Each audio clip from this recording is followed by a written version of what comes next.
Είμαστε στην ευχάριστη θέση να σας ανακοινώσουμε το πρόγραμμα του Jamaica Youth Festival 2016, το οποίο θα πραγματοποιηθεί από 1 Αυγούστου έως 4 Αυγούστου. Πριν ξεκινήσουμε στην ανακοίνωση του προγράμματος,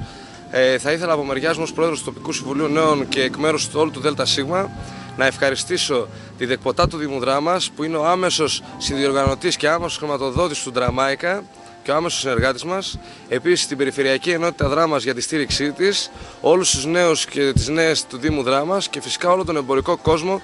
της Δράμας για τη στήριξή του όλο αυτό το διάστημα για αυτό το φεστιβάλ που πραγματοποιείται από νέους.